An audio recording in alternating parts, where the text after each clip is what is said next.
Hermano, que el Señor te bendiga. Llevamos algunas semanas hablando sobre un tema muy importante, cómo el Señor nos madura a través de su gracia, a través de su paciencia. Porque solamente con madurez vamos a poder llegar donde el Señor nos quiere llevar, y allá vamos a ir. El problema es que nadie ha ido, nadie ha vuelto. Estoy hablando específicamente del mover de Dios a través de su gracia. Hombres de Dios han tenido revelaciones espirituales preciosas, pero como pueblo nadie ha ido para allá, porque es la tierra prometida que nosotros no hemos pisado. Pero en nuestro caminar nos vamos a encontrar, lo decíamos en la ocasión anterior, burladores, gente que nos va a querer desanimar. Incluso nosotros mismos podríamos llegar a pensar, o lo hemos hecho, que estamos locos. El mundo nos ve como radicales, como gente fanática, y como ven con ojos de carne, ellos dicen que aún faltan 4 meses para la siega. Pero nosotros sabemos que los campos están blancos, que es el tiempo de Dios para su pueblo, para que proclamemos su palabra. El mundo nos ve como a los Noé y como los Abraham. Dirán que somos nubes sin agua, pero no es eso, hermano. Le damos gracias a Dios que el Señor, el mismo Dios que hizo los cielos y la tierra, se ha puesto debajo del peso de las decisiones que Él ha tomado para terminar la obra que empezó en nosotros. Pero no solamente el Señor está bajo ese peso, nosotros estamos bajo el peso de nuestras propias decisiones. Por lo tanto, lo que empezamos, hermano, lo vamos a terminar en nombre del Señor. Así tengamos que ir a padecer a Jerusalén como Pablo. Lo que vamos a hacer es alejarnos de esta generación torcida, corrupta, esta generación que se ha podrido. ¿Y cómo vamos a hacer eso? Solamente teniendo un dominio sacrificial. Semana 17 de la gracia, maduros por su favor, cuarta parte, una vez más, Efesios 4, del 11 al 13. Esta porción la hemos estado leyendo en 3 semanas consecutivas. Efesios 4, del 11 al 13 de la palabra dice así: y Él mismo constituyó a unos apóstoles, a otros profetas, a otros evangelistas, a otros pastores y maestros. Decimos que es la gracia porque lo hizo Él mismo, hermano. Nunca nos pidió ni favor ni opinión. Verso 12: a fin de perfeccionar a los santos para la obra del ministerio, para la edificación del cuerpo de Cristo, hasta que todos lleguemos a la unidad de la fe y del conocimiento del Hijo de Dios, a un varón perfecto, a la medida de la estatura de la plenitud de Cristo. Hasta ahí, hermano. Estamos hablando sobre madurez porque si nosotros como pueblo no maduramos, la generación que viene será peor que nosotros. Si nosotros somos Elí, ¿qué pasará con Ovnis y con Finés? Hay una iglesia que yo le llamo la iglesia Ovnis y Finés, que son aquel grupo de personas que corrompen lo que Dios quiere hacer. Cuando se corrompe el propósito de Dios, solamente hay una causa. El causante es Elí, el viejo gordo, ciego e impráctico, el sacerdote que no se actualizó en las cosas de Dios. Ahora, como nuestros detractores están siempre pendientes de lo que uno dice, parecería que aquí estamos diciendo que cuando se corrompe la obra de Dios es por causa del que predica. Y efectivamente en muchísimos casos se corrompe por causa del predicador. Pero también es cierto que muchas veces se corrompe lo que Dios quiere hacer por causa de la gente que viene a la congregación. Porque si es cierto que los hijos de Elí tenían que ver con las mujeres, se lee que las mujeres eran muy livianas. Que si es cierto que Coré empezó una rebelión, también es cierto que un grupo de personas lo siguió. O sea, cualquiera puede corromper la obra de Dios. Por lo tanto, nosotros debemos de ser la generación Ana, para que como consecuencia Samuel tome el compromiso y lleve a la iglesia mucho más allá, que la impulse hacia adelante.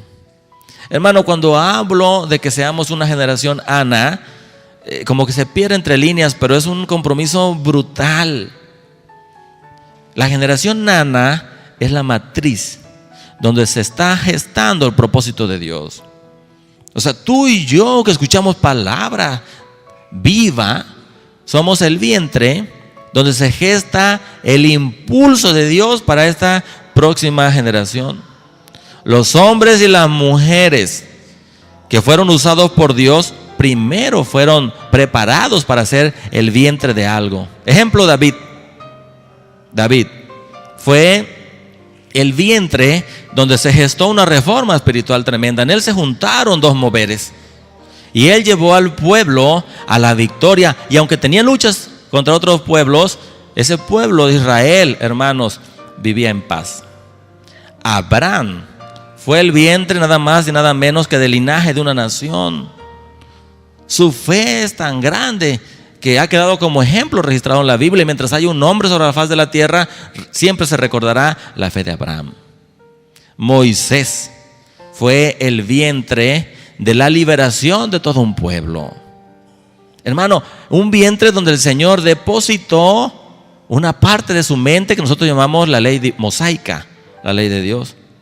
¿Cómo habrá Dios preparado a ese hombre que él se constituyó en un vientre para liberar a todo un pueblo, aunque ese pueblo finalmente no quería ser libre?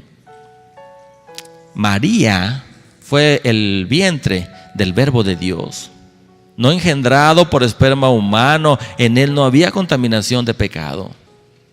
Sí, esos fueron los hombres de Dios, pero ¿qué hay con nosotros? Nosotros somos el vientre de la gloria de Dios y la debemos mostrar allá afuera. Pero tener un embarazo real, no un embarazo psicológico. La Biblia dice en Isaías 26, versos 17 y 18, dice algo tremendo: como mujer encinta, dice el Señor, cuando viene el alumbramiento, gime y da gritos de dolores. Así hemos sido delante de ti, oh Jehová. Concebimos, dice la Escritura. Tuvimos dolores de parto, pero dimos a luz viento. Ese es el embarazo psicológico, hermano. Es una iglesia que tenía la panza abultada, pero que no estaba embarazada. Esa es la iglesia que viene al culto, pero que no cultivan su relación con Dios. Y cuando ellos esperaban el día del alumbramiento, cuando empezaron a sentir dolores, porque la Biblia dice que sí tuvieron dolores. La Biblia dice como mujer encinta, no dice que estaba encinta. Cuando esperaban ver el fruto y esperaban dar a luz, dice aquí que lo que dieron a luz fue solo viento. Hermano, escucha, aprendamos a entender lo que Dios nos quiere decir. Si esta iglesia sintió dolores de parto, significa que sufrió sin propósito. ¿Tú me entiendes? Podemos sufrir sin propósito y estar engañados en nuestro embarazo psicológico. Estos hombres que fueron usados por Dios, hermanos, quedaron como ejemplo en la Escritura, pero ha habido hombres que han sido vientres de bendición en las cosas de Dios, pero ese vientre se ha cerrado como consecuencia que esos hombres buscaron su beneficio personal, como Ovnis y Finés.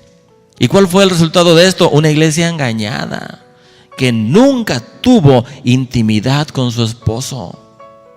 ¿Te imaginas lo grave de todo esto? Gente que piensan que van al reino de los cielos y no es así. Dios busca ese grupo de personas que lo que hagan sea para su gloria. Cuando digo su, le pongo una S mayúscula, porque hay mucha gente que hace las cosas para su vanagloria, S minúscula. Hablo de la porquería del ser humano. El Señor está escudriñando, buscando un grupo de personas que vivan en el espíritu y no en la carne. Es decir, que tengan hijos Isaac, no hijos Ismael. Estoy hablando espiritualmente. El Señor le dijo a Abraham: toma tu hijo, tu único, a Isaac. ¿Por qué el Señor dice que el único si él tenía dos? Estaba Isaac y estaba Ismael, porque el Señor no reconoce carne, nunca lo ha hecho. Si lo que hacemos merece un poco de gloria para nosotros, eso no nos va a contar como recompensa para el reino. ¿Me entiendes, hermano? Todo tiene que ser para la gloria de Dios. El Señor quiere que tú vayas delante de Él y le entregues a tu Isaac personal. Que tú le entregues lo que más amas, tu máximo anhelo. El Señor busca un pueblo que sea leal a la visión divina. Solamente a la visión divina. Nosotros no debemos y no podemos cambiar nuestra primogenitura por un plato de lentejas. Pero tampoco podemos cambiar nuestro llamado por un poco de pan o por los reinos de este mundo, como cuando Satanás tocó al Señor Jesús. No podemos cambiar las bendiciones solamente porque no nos gusta subir al monte Moriah a adorar a Dios, es decir, a entregar lo que más queremos. Hermano, el Señor nos ha hablado varias veces y nos ha dicho: ven y entrégame lo que más amas. Y se siente un dolor, hermano, desgarrador. Hace poco yo hablé de esto que te voy a decir ahora, pero lo tengo que repetir. Cuando David preparaba la tienda de reunión, eso lo encuentras en el primer libro de Crónicas 15. David, dice la escritura, que reunió al pueblo para que pasaran el arca a la tienda de reunión que él había preparado. Y esa palabra preparado significa que David tenía el entendimiento que esa presencia del Señor iba a ser de forma permanente. Cuando nosotros vamos y le oramos al Señor que Él se manifieste en nuestras vidas, lo tenemos que hacer con el entendimiento de que le estamos diciendo que queremos que su presencia esté todo el tiempo con nosotros. Él no te va a visitar solamente de ratos, porque Él no es tu amante, Él es tu esposo. Es decir, que Dios quiere que lo busquemos todo el tiempo, porque su celo santo es permanente. David había preparado este lugar para que el Señor viniera y se quedara. Por eso te digo que el Señor tiene que venir a hacer morada en ti y en mí, para que sea nuestro Salvador, pero nuestro amo, nuestro Señor. Que este cuerpo, que es el templo de Dios, se constituya en la casa donde Él se puede mover con toda libertad. Él puede ir donde Él quiera. David quería que la presencia de Dios estuviera ahí en su pueblo, pero que se hubiera ensanchado. Por eso Él propuso en su corazón ir a pelear a la montaña. Ese es un deseo sano, donde los guerreros que se creían invencibles eran los jebuseos. Hermano, no importa contra quién tengamos que pelear, lo primero es buscar la presencia de Dios. Ahora, como el mundo es tan soberbio, los jebuseos, cuando se enteraron que David iba a pelear en contra de ellos, le mandaron a decir: David, ni siquiera es necesario que peleemos nosotros en tu contra. Con que peleen los ciegos, hermano, qué ofensa. Con que peleen los inválidos, ellos son capaces de derrotarte. Dura, ¿no, hermano? Es una ofensa para la obra de Dios, una ofensa para David y sobre todo una ofensa para el Señor, que los cojos y los ciegos los iban a derrotar. Ahora, como el Señor se ensancha, su presencia se extiende, pues respaldó a David. Él fue y conquistó la fortaleza de Sión. Porque la escritura dice algo cierto: los que confían en Jehová son como el monte de Sión, que no se mueve, sino que permanece para siempre. Y después que los derrotó, mandó a matar a los cojos y a los ciegos y dijo: los aborrezco. A nosotros nos queda muy claro que Dios aborrece a los cojos y a los ciegos espirituales, los que vienen a la congregación y son chuecos y no tienen visión. Es cuando te digo, tenemos que ir a Dios y preguntarle: Señor, ¿cómo haces tú las cosas para que yo también las pueda hacer? El Señor tiene planes con nosotros. Él quiere prepararnos. Él quiere que nosotros seamos contenedores de su gloria. Él hizo su parte. Hermano, fuimos creados a imagen y semejanza del Señor. Pero en el diario caminar nosotros nos fuimos contaminando y contaminando. La Biblia dice que nosotros comimos y bebimos iniquidad. Todo en nosotros se corrompió. Algo nos sucedió de tal forma que el Señor ya no nos escucha. En Isaías 59, verso 1 y 2, el Señor habla a través del profeta y dice: no es que el brazo del Señor no pueda salvar. O sea, le está diciendo: pueblo, no se equivoquen, no es una limitación de Dios. Dice: no es que el Señor o que su oído esté tan sordo de tal forma que él no pueda oír. O sea, está diciendo, tampoco es culpa de Dios. Dice, es que algo hicimos, en algo lo ofendimos, de tal forma que parece que Dios no nos oyera o no nos quiere ayudar. Y el profeta dice, sus maldades, las nuestras, han cavado un abismo entre ustedes y su Dios. Hermano, que la gente leyera la bendita Biblia. Esos que se sienten buenos. Aquí no dice que nosotros cavamos una zanja entre Dios y nosotros. Cavamos un abismo. Dice el profeta, sus pecados han hecho que Él vuelva su cara para no atenderlos. Si tú lees la Biblia, este pasaje se puede oír como uno de los pasajes más trágicos, hermano. Que le hablemos al Señor y que no nos responda, que Él voltee su cara para no ayudarnos. Pero bendito Dios que la Biblia no solamente contiene Isaías 59, sino que en Isaías 49, versos 8 y 9, el Señor mostró antes su buena voluntad. El Señor dice, en el momento propicio te respondí. Propicio para Él, oportuno, lo que Él entiende como oportuno, no lo que nosotros creemos que es oportuno, porque nosotros queremos las cosas de rápido. Otra versión dice, vino el momento de mostrar mi voluntad. Y sigue siendo el Señor, en el día de la salvación te ayudé, cuando realmente lo necesitabas. Mira el amor de Dios. Dice, ahora te guardaré. Hermano, si el Señor dice que te va a guardar, tú haz lo posible por guardarte tú también a ti mismo. Y dice una frase maravillosa, para establecer por ti mi alianza. Yo decía apenas hace unos días, Dios te tiene confianza a ti, aunque tú no te tengas confianza a ti mismo, porque el Señor sabe mucho más que tú. Pero el Señor sigue hablando a través del profeta y dice, para que restaures el país.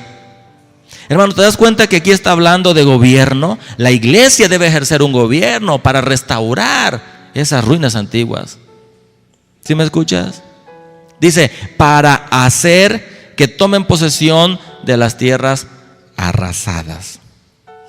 Para eso están los ministerios, los 5 ministerios que leímos en Efesios 4. Nosotros vamos a ir y a poseer las tierras que han sido arrasadas. Escucha lo que dice, para que digas a los presos, salgan. Y a los que están en tinieblas les digas, están en libertad, déjense ver. Hermano, y si no nos alcanza, el Señor sigue hablando y dice, junto a los caminos encontrarán pastos. Cuando la Biblia dice, escudriñate, tu voluntad, ¿cómo estás delante de mí? La expresión que el Señor usa es esta, medita en tus caminos. Pero aquí dice que en esos caminos vamos a encontrar pasto. El pasto es el fruto del camino. El Señor está hablando de conductas correctas que van a producir fruto. Y luego sigue hablando de las bendiciones y dice, y en cualquier monte desierto tendrán alimento para su ganado. Iglesia en bendición, el mundo en necesidad. Eso es lo que la Biblia nos enseña. Ahora, vuelvo con el Bautista. ¿Cuánto nos ha bendecido el Bautista? Voy a volver un momento con él. Juan el Bautista percibió al Señor Jesucristo cuando Juan estaba en el vientre de Elizabeth. Dice la Escritura que cuando María fue a visitar a su parienta y atravesó la comarca y llegó a ese lugar y la saludó, Elizabeth dijo, cuando escuché tu salutación, mi bebé se movió en el vientre. Recuerda que había unos meses de diferencia. Juan el Bautista nació y el Señor Jesús nació. Ambos se iban preparando en lo espiritual, iban creciendo en estatura y en gracia. De tal forma que el Bautista se hizo merecedor a un llamado precioso, hermano, a anunciar la venida del Señor. De tal forma se había preparado él, que se había convertido en un recipiente contenedor de la palabra, para almacenar en él la unción necesaria para proclamar la venida del Mesías. Fue tan así que ya habían pasado 30 años desde que Juan, estando en el vientre de su madre, percibió a Jesús. Pero como él se había preparado y era un recipiente de la palabra, cuando vio a Jesús en el Jordán, para él fue fácil reconocerlo. Y él dijo: he aquí el Cordero de Dios. Yo lo percibí hace 30 años, pero ahora mis ojos lo ven. El bautista era el contenedor de la palabra de Dios. Por eso yo pregunto: ¿tenemos hoy 2000 años de conocimiento o tenemos 2000 años de religiosidad? Es decir, con lo que Dios nos ha enseñado, ¿podemos o no podemos, hermano? David lo pudo hacer. El Señor no miente, hermano. David tuvo un enfrentamiento con Goliat, pero ese enfrentamiento proféticamente ya había sido dicho. Quiero que me entiendas. David tomó 5 piedras, dice la Escritura. Tomó 5 ministerios que mencionamos, por eso hemos leído Efesios 4. Y se plantó frente al grandulón. Y él sabía que le iba a herir en la cabeza, porque había sido profetizado en el Edén. De su simiente nacerá quien te dé en la cabeza, dijo el Señor. ¿Estoy hablando de la Escritura o no? David se plantó frente al gigante este. David dijo: yo tengo la piedra, yo tengo a Cristo. Él se paró con la certeza, hermano, que tenía en sus manos toda la unción de Cristo para pisotearle y pegarle en la cabeza a Goliat, símbolo de autoridad. No había forma de que David fallara al golpe, hermano. Esa piedra ya tenía un destino preestablecido y declarado desde el Edén. David iba a vencer. Y Dios no es mentiroso. Nosotros vamos a vencer. Yo veo en la Escritura que el bautista pudo. Yo veo que Abraham pudo. Veo que Pedro pudo. Pablo pudo. Jesús pudo. Y nosotros podemos. El Señor nos está madurando, porque tiene grandes propósitos con nosotros. El Señor nos ha hablado durante 4 semanas, hermano, sobre madurez. ¿Y sabes por qué podemos?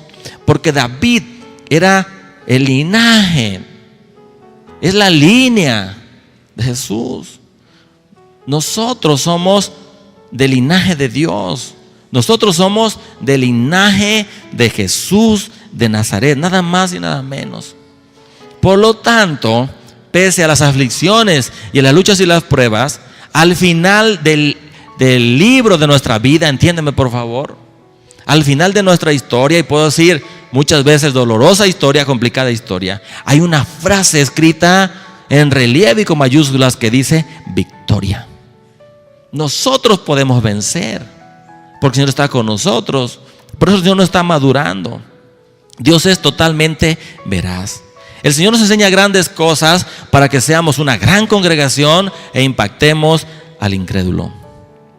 David tenía la piedra en su mano. Nosotros tenemos la medicina en la mano. El efecto, cuando nosotros no la tomemos, no es nuestro asunto. Es un asunto que se llama la obra del Espíritu Santo. Lo único que tenemos que hacer es tomarnos la medicina divina. Como no tiene compuestos químicos ni compuestos humanos, esta medicina no te va a hacer efectos secundarios.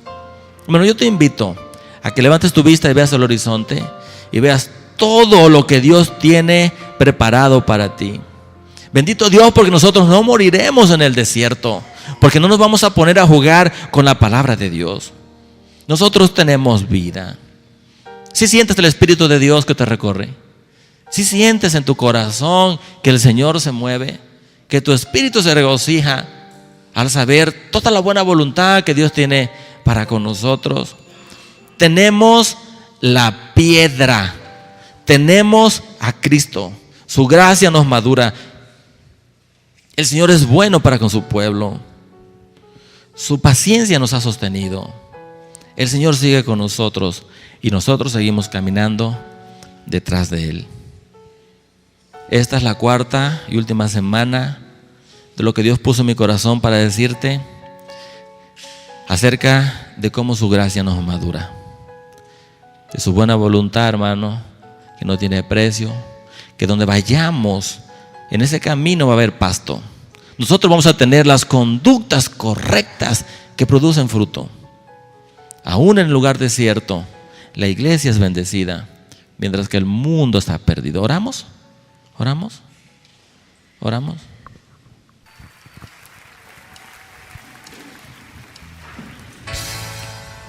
Padre, gracias, Señor, por tu palabra. Gracias por estas 4 semanas en que tu palabra nos ha bendecido grandemente. Porque tu gracia sigue sobre nosotros, tu paciencia está con nosotros.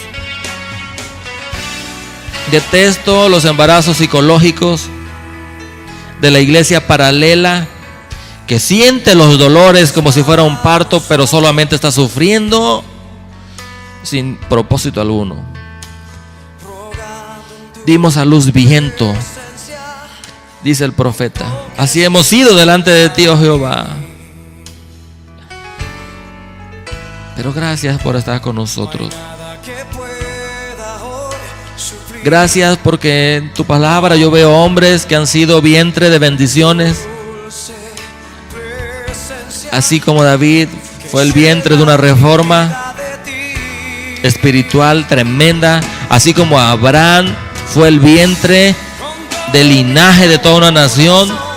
Así como Moisés fue el vientre de la liberación de un pueblo y el vientre receptivo de la ley divina.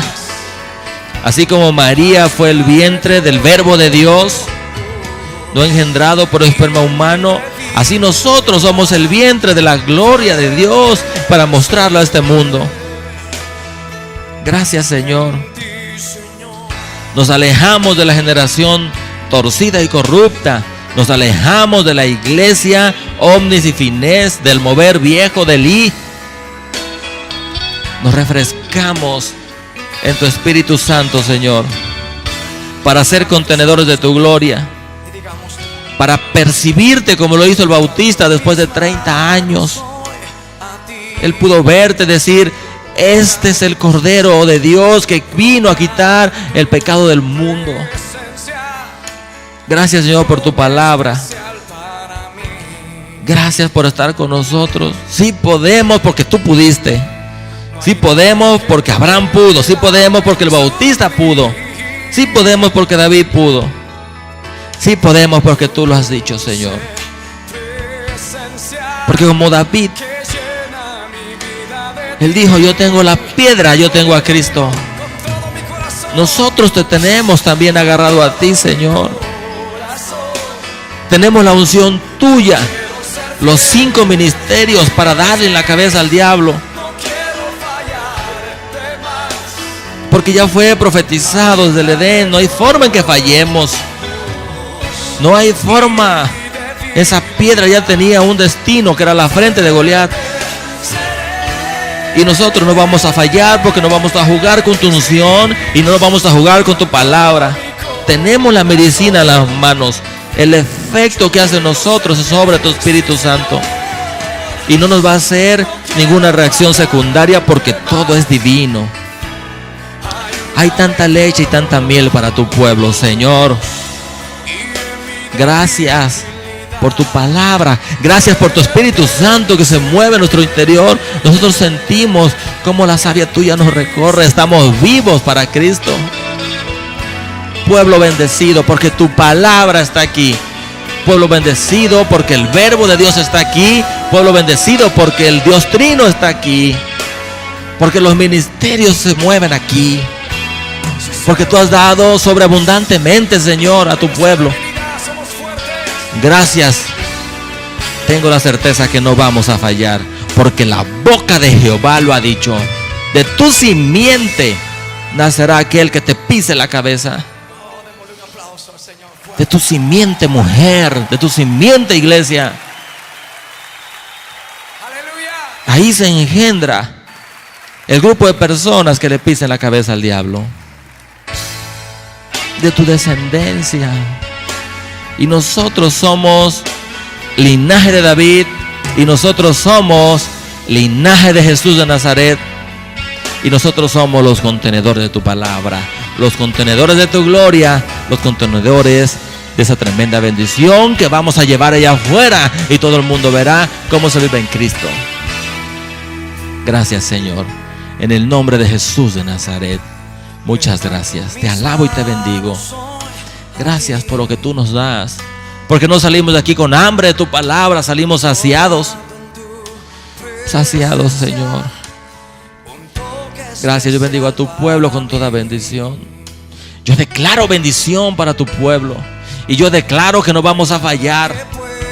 Y yo declaro que tú eres nuestro pastor y te vamos a seguir donde tú pises, pisamos nosotros. Gracias, Señor. En el nombre de Jesús de Nazaret. Gracias. Con entendimiento te buscamos permanentemente. Porque tú eres el esposo que está con nosotros todos los días y hasta el fin del mundo. No eres nuestro amante, no vienes de a ratitos. No te vamos a buscar de a ratitos, sino de una forma pensada, porque tu celo es para siempre. Tu celo santo es para siempre. Gracias, Señor, en el nombre de Jesús de Nazaret. Gracias, gracias, gracias. Amén, amén y amén.